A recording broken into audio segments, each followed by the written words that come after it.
Hello সবাইকে, ভেনারেস ব্লগে তোমাদের সবাইকে ভীষণ ভীষণ ওয়েলকাম। ফার্স্ট দিন তো তোমরা সবাই দেখলে যে আমরা কাল ভৈরব মন্দিরে পুজো দিয়েছি, তারপর কাশী বিশ্বনাথ মন্দিরে যে অফিস থেকে সেখান থেকে আমরা সমস্ত ডিটেলস আমরা নিয়ে নিয়েছিলাম যে কিভাবে পুজো দিতে হয় না হয়। আর আমরা তো গিয়ে পৌঁছেছিলাম হচ্ছে 6 তারিখ শনিবার দিনকে, আর আজকে হচ্ছে 7 তারিখ। তো আমরা আগের দিনকে আমরা ঠিক করে নিয়েছিলাম যে রবিবার দিনকেই আমরা বাবার কাছে আমরা বিশ্বনাথ মন্দিরে পুজো দেব। তো সেই মতো আমরা বাড়িতে মানে শনিবার দিনকে সবাই বাড়িতে গিয়ে একটুখানি রেস্ট নিয়ে আমি আর বড় বৌদি রাত 2টোর সময় উঠে স্নান করে আমরা দুজন চলে যাই মন্দিরের অফিসে। সেইখানে গিয়ে আমরা যে রুদ্রাভিষেক করব তার জন্য আমরা টিকিট কেটে নিই। আমাদের পার পার্সন আমাদের পড়েছিল 500 টাকা করে, আর 250 টাকা করে দিতে হয়েছিল। সেটা হচ্ছে 5 লিটার দুধের জন্য। তোমরা সেটা দিতেও পারো নাও দিতে পারো, কিন্তু আমরা যেহেতু অভিষেক করছি তাই আমরা দুধটা দিয়েছি, এবং ওটা হচ্ছে পার পার্সন 250 টাকা করে এক্সট্রা যাবে। সেইটাতে তোমার ওই 250 টাকায় দেবে হচ্ছে 5 লিটার করে দুধ। আর যেহেতু বিশ্বনাথ মন্দিরে যেহেতু ফোন অ্যালাউ নয়, তাই আমি সেখানে কিন্তু কোনো রকমের ভিডিও করতে পারিনি, কিন্তু এত সুন্দর করে পুজো দিয়েছি। হ্যাঁ, তবে এখানে একটা কথা আছে, সেইটা কিন্তু হচ্ছে যে মন্দিরের একদম ভেতরে গিয়ে মানে যে বাবার যে অ্যাকচুয়াল যে জ্যোতির্লিঙ্গটা সেইখানে কিন্তু তোমার রুদ্রাভিষেক হয় না। বাইরে একটা শিবলিঙ্গ আছে, সেটার নামটা কি বলেছিল যেটা আমার এই মুহূর্তে মনে পড়ছে না। তো সেই শিবলিঙ্গের ওপরে কিন্তু এই রুদ্রাভিষেকটা কিন্তু হয়। তো তোমরা কিন্তু ভেবো না যে একদম জ্যোতির্লিঙ্গ যেটা রয়েছে বাবার কাশী বিশ্বনাথের যে জ্যোতির্লিঙ্গটা সেইখানে যে এইটা হবে মানে রুদ্রাভিষেকটা হবে, সেটা কিন্তু সেখানে হয় না। যাই হোক, কিন্তু এত সুন্দর পুজো দিয়েছি যে মানে কি বলবো। তারপরে আমরা ভেতরে লাইন দিয়ে জ্যোতির্লিঙ্গটাও আমরা দর্শন করেছি। এরপরে আমরা মন্দির থেকে বেরিয়ে সবাই মিলে একটুখানি ভোলে বাবার তিলক টিলক কেটে, এটাতে তোমরা যে যেরকম পারবে তোমরা টাকা দিতে পারো, এটার জন্য কোনো টাকা যে এইটাই দিতে হবে সেরকম কোনো ব্যাপার নেই। তো আমরা সেইটা দিয়েছিলাম। এরপরে হচ্ছে আমরা তারপরে হোটেলে এসে আমরা একটুখানি রেস্ট নিয়ে তারপর তৈরি হয়ে বেরিয়ে গিয়েছিলাম সাইট সিন করতে। আমাদের যে আগের দিনকে যেই রিস্কা দাদাটা যে আমাদেরকে ওই গঙ্গা ঘাটে ছেড়েছিল, যেখান থেকে আমরা গঙ্গা আরতির জন্য আমরা নৌকো নিয়েছিলাম, তো সেইখানেই সেই দাদাটার সাথে আমরা আগের দিনকে রাত্রিবেলা এসে আমরা সমস্ত কিছু কথা বলে নিয়েছি যে কোথায় ঘোরাবে না ঘোরাবে বলে নিয়ে, তো পরের দিনকে সেই দাদাটা 9টার মধ্যে পিডিআর মলের সামনে চলে আসে। সেখান থেকে আমরা রিস্কায় উঠে আমরা চলে গিয়েছিলাম সাইট সিন করতে। এইখানে আমরা দাদাটা আমাদেরকে যেই জায়গাগুলো দেখিয়েছে এর মধ্যে রয়েছে মণি মন্দির। এইটাও হচ্ছে এই মন্দিরটার ভেতরে ঢুকে আমি তো একদম অবাক হয়ে গেছি।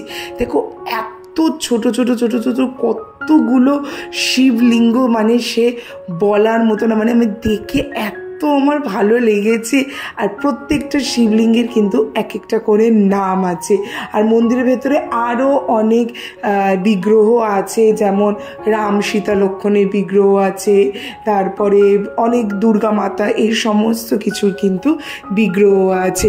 আমরা সেই দিনকে যেইগুলো দেখেছিলাম সেইগুলো হচ্ছে দুর্গা মন্দির, সংকটমোচন হনুমান মন্দির, তারপর আরও অনেক কিছু দেখেছি। বেনারস যে ইউনিভার্সিটিটা আছে হিন্দু ইউনিভার্সিটি, সেইটা দেখেছিলাম, ত্রিদেব মন্দির, এই সমস্ত কিছু কিন্তু দেখেছিলাম।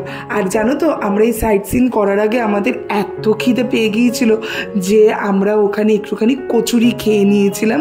ওই আমাদের যে কালিকা গলিটা আছে, মানে যেখানে আমাদের হোটেলটা, সেই গলির থেকে একটু বেরিয়ে এগিয়ে আসতেই কিন্তু ওখান থেকে আমরা খেয়ে নিয়েছিলাম কচুরি। ঠিক কত নিয়েছিল আমার মনে নেই, তবে ওই 25 টাকা বোধহয় একটা প্লেট, বোধহয় 25 টাকা। সেখানে 4 পিস কিন্তু তোমার কচুরি থাকে। তো আর দারুণ ছিল কচুরিটা, সঙ্গে জিলিপিও ছিল। খেয়ে দিয়ে তারপরেই কিন্তু আমরা সাইট সিন করতে বেরিয়েছিলাম। আর একটা কথা, এখানে একটা কথা বলছি যে আমরা দাদার সঙ্গে এই সমস্ত কিছু সাইট সিন করতে আমাদের যে রিস্কা দাদাটা রয়েছে সে কিন্তু নিয়েছে 1300 টাকা। 1300 টাকায় তার সঙ্গে কিন্তু আমাদের কথা হয়েছে। এরপরে আমরা মানি মন্দির থেকে বেরিয়ে গিয়েছিলাম হচ্ছে দুর্গা মন্দিরে, কিন্তু সেইখানেও যেহেতু ভিডিও করা বারণ তাই সেখানে কিন্তু কোনো ভিডিও করিনি। তারপরে আমরা গিয়েছিলাম হচ্ছে তুলসী মানস মন্দিরে, যেখানে হচ্ছে তুলসী দাস যিনি হনুমান চালিসা রচনা করেছিলেন সেই মন্দিরটাতে কিন্তু আমরা গিয়েছিলাম। এরপরে আমরা গিয়েছিলাম সংকটমোচন হনুমান মন্দিরে, সেইখানেও যেহেতু ভিডিও করা বারণ তাই সেখানেও কিন্তু আমি কোনো রকমের ভিডিও করতে পারিনি। তারপরে আমরা চলে যাই হচ্ছে ত্রিদেব মন্দিরে।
ত্রিদেব মন্দির থেকে বেরিয়ে আমরা যাই হচ্ছে বেনারস হিন্দু ইউনিভার্সিটির ভেতরে।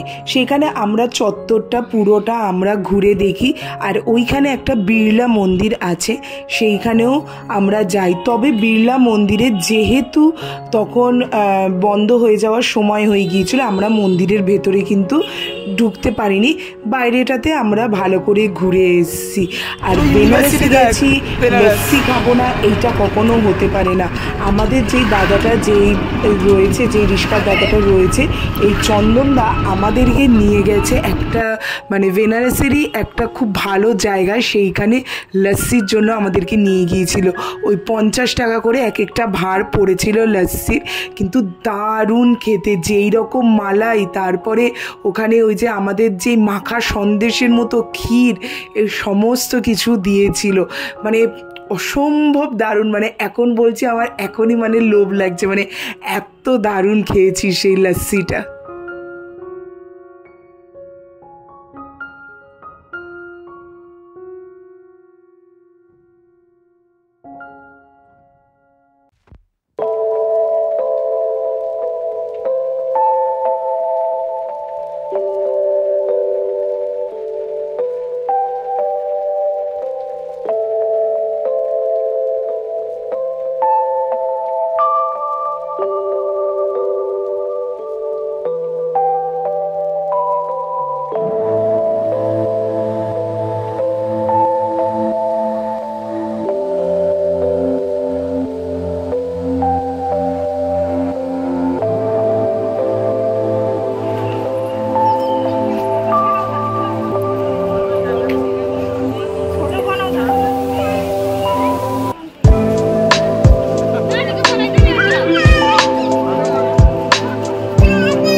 সবাই চলে যাই আমার সেই ফেভারিট জায়গা, সেটা হচ্ছে নমঘাট। সেইখানে গিয়ে আমরা প্রচুর প্রচুর ছবি তুলি। তবে জানো তো এই নমঘাটটা মানে যে রামনগর ফোর্ট থেকে আমরা বেরিয়ে আমরা নমঘাটের পথেই এসেছিলাম। অনেকক্ষণের রাস্তা, প্রায় 45 মিনিট কি 1 ঘন্টার মতো রাস্তা পুরোটা আসতে হয়েছে। এখানে এসে আমরা তো প্রচুর প্রচুর ছবি তুলেছি, মানে এত সুন্দর জায়গাটা, মানে কি বলবো। নমঘাট থেকে বেরিয়ে আমরা সবাই মিলে রওনা দিই সারনাথের পথে। কিন্তু আমাদের এত খিদা পেয়ে গিয়েছিল যে সারনাথে গিয়ে আমরা ওখানে একটা রেস্টুরেন্ট থেকে কিছু খেয়ে নিয়ে তারপরে আমাদের উল্টো দিকে ছিল হচ্ছে ওয়াট থাই সারনাথ টেম্পল। এইখানে হচ্ছে 80 ফিট উঁচু বুদ্ধ মূর্তি, আর এইটা বানাতে প্রায় লেগেছিল 14 বছর। সেইখানে আমরা যাই, এত সুন্দর জায়গাটা, সেইটা আমরা মানে সেই পরিবেশটা আমরা সবাই মিলে খুব মানে চোখ ভরে আমরা সবাই দেখি। আর এইখানে একটা ভালো জিনিস দেখেছি, সেইটা হচ্ছে সিঁদুরের গাছ। এইটা আমি ফার্স্ট টাইম জীবনে আমি দেখলাম যে সিঁদুরের গাছ নাকি ওই গাছের যে ফলটা রয়েছে সেখান থেকেই নাকি সিঁদুর তৈরি হয়।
সারনাথ মন্দির থেকে বেরিয়ে কিছুটা পথ এগোলেই আছে হচ্ছে সারনাথ স্তূপা। আমরা তার ভেতরে আমরা ঢুকিনি, আমরা বাইরের থেকেই সেইটা দেখে নিয়েছিলাম।